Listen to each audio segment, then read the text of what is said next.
తాకట్లో ఉన్న మీ బంగారాన్ని విడిపించి ఆ రోజు ఆన్లైన్ రేటుకి కొంటాం. Sharma gold company.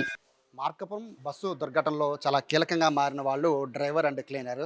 ప్రస్తుతానికి హరికృష్ణ ట్రావెల్స్కి సంబంధించిన డ్రైవర్ కమ్ క్లీనర్ ఉన్నారు. ఆయన యాక్చువల్గా ఆ బస్సు కాదు, ఆ బస్సు డ్రైవింగ్ చేయట్లా. బట్ ఏంటంటే ఆయన కనిగిరి వస్తున్నారు కాబట్టి ఆ బస్సు ఎక్కారు. ఆయన డ్రైవర్ సీట్ వెనకాలే కూర్చున్నారు. గాయాలతో బయటపడిన పరిస్థితి. సో ఆయన ఉన్నారు. ఆయన స్టేట్మెంట్ చాలా చాలా ఇంపార్టెంట్గా మారిన నేపథ్యంలో చాలామంది చాలా ఊహాగానాలు చెప్తున్న నేపథ్యంలో ప్రస్తుతం ఆయన ఉన్నారు. సార్ రెస్ట్ తీసుకోండి, ఈ టైంలో మాట్లాడించడం కరెక్ట్ కాకపోవచ్చు. ఏం లేదు, మీ ఇన్ఫర్మేషన్ అనేది మోస్ట్ ఇంపార్టెంట్. డ్రైవర్ అనేది అంటే మీరు సెకండ్ డ్రైవర్గా ఎక్కారా లేకపోతే ఉన్నాడు, ఇద్దరం ఉన్నాం. ఎర్రగొండపాలెం దాకా ఇద్దరం తీసుకొచ్చాం. మీరు కూడా డ్రైవింగ్ చేశారంటున్నారు? 2 అవర్స్ చేశాను మధ్యలో.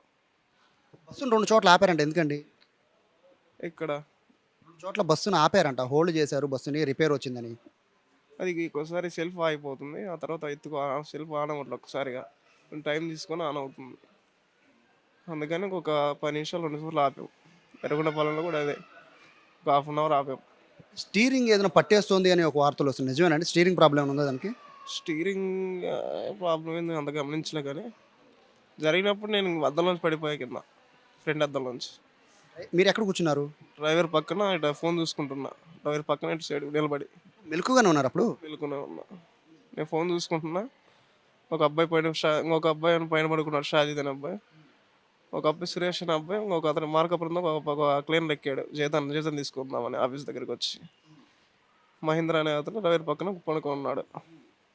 ఇటు పక్క ఫోన్ చూసుకుంటున్నా. అప్పుడు ఒక్కసారిగా శబ్దం వచ్చింది. బండి ఏది గుద్ది తిరుగుద్ది అది గుద్ది నాకు తెలియదు, కానీ ముందు ఫ్రంట్ అద్దంలోంచి అందరం పడిపోయి కింద ఎగిరి. డ్రైవర్ ఎటు వెళ్ళాడు మనకు తెలియదు. మెయిన్ అతను ఎక్కినాడు హరికృష్ణ అనే అతను. యాక్చువల్గా అంటే పడిపోయా, గుంతలో పడిపోయా. ఇంకా సెకండ్ డ్రైవర్గా వచ్చినప్పటికీ ఇక్కడ ఏంటంటే అండి, డ్రైవరు అతి వేగంతో డ్రైవ్ చేశారు, అలాగే మద్యం సేవించారు అనే ఆరోపణలు వస్తున్నాయి, నిజమేనా? లేదు, అతను మధ్య నుంచి నార్మల్గానే ఉన్నాడు. డ్రింక్ అయితే చేయలేదు డ్రైవర్? చేయలేదు, నార్మల్గానే ఉన్నాడు. హై స్పీడ్ అంత ఓవర్ స్పీడ్తో 130 స్పీడ్ వెళ్తున్నారు అనేది నిజమేనండి? 50 లేదు, 130 అంత లేదు, 60-70 అట్లా ఉంది. 60-70 గుర్తుంటే బస్సు చాలా డ్యామేజ్ అయిపోయింది కదా? 60-70 ఆ టర్నింగ్ కూడా అంత ఓవర్ స్పీడ్ ఎందుకు ఉంటుంది? ఆ టర్నింగ్లో 60-70 కూడా ఎక్కువ. ఆ బస్సు ఆ స్పీడ్ కూడా తిప్పాలండి. పడిపోయాక అంటే మీరు ఎటు నుంచి తప్పించుకుని వచ్చారు? నేను నేను తప్పించుకొని నేను వెళ్ళిపోయా, మా ఫ్రంట్ అద్దంలోంచి వెళ్ళిపోయా. ముందుకి నిలబడిన మొత్తం ఫ్రంట్ అద్దంలోంచి ముందుకు వెళ్ళిపోయి కింద పడిపోయా.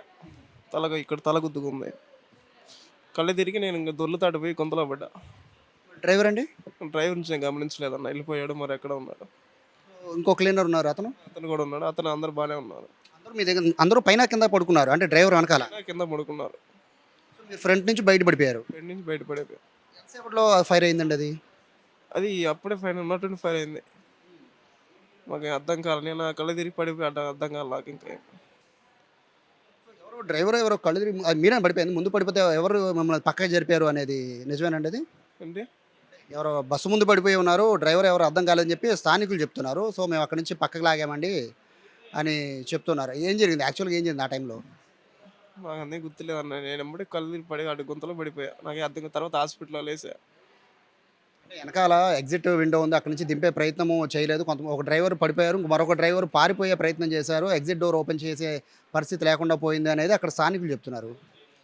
అసలు ముందు మొత్తం మంటలు వచ్చేసి, ముందు ఈ ట్యాంకర్ ట్యాంకరు డీజిల్ ట్యాంకర్ పేలింది అంటున్నారు కదా, డీజిల్ ట్యాంక్ ముందు పోవడానికి లేదనుకుంటా. ఎక్స్ట్రా ఉన్నారు అంటున్నారు, అంటే ఆ బస్సు కెపాసిటీ కన్నా ఎక్స్ట్రా ఉన్నారు అంటున్నారు, నిజమేనండి? ఆ బస్ కెపాసిటీ 40 పైన ఉంది, 45 దాకా ఉంది సీటింగ్ కెపాసిటీ.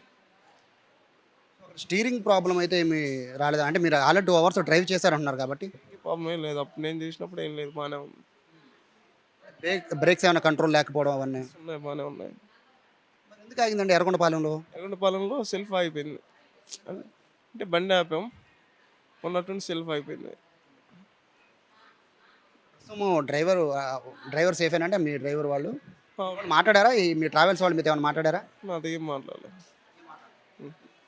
ఎవరేం మాట్లాడారు. సో ఇది ప్రస్తుతానికైతే రెస్ట్ తీసుకుంటున్నారు. అయితే యాక్చువల్గా సెకండ్ డ్రైవర్గా ఇతను రావాల్సిన పని లేదు, బట్ కనిగిరి రావాల్సిన పరిస్థితి ఉంటే సేమ్ కంపెనీ కాబట్టి హరికృష్ణ ట్రావెల్సే కాబట్టి సేమ్ బస్సు గతంలో డ్రైవ్ చేసిన బస్సే కాబట్టి అతను కూడా ఎక్కొచ్చారు. అయితే కొంత దూరం వరకు ఒక 2 అవర్స్ డ్రైవింగ్ చేసినట్టుగా కూడా చెప్తున్నారు. కానీ యాక్సిడెంట్ జరిగిన టైంలో డ్రైవింగ్ చేసిన అతను వేరు, బట్ అతను డ్రింక్ చేసి లేరు అని చెప్తున్నారు. దాంతోపాటు ఓవర్ స్పీడ్గా కూడా లేరు అంటున్నారు.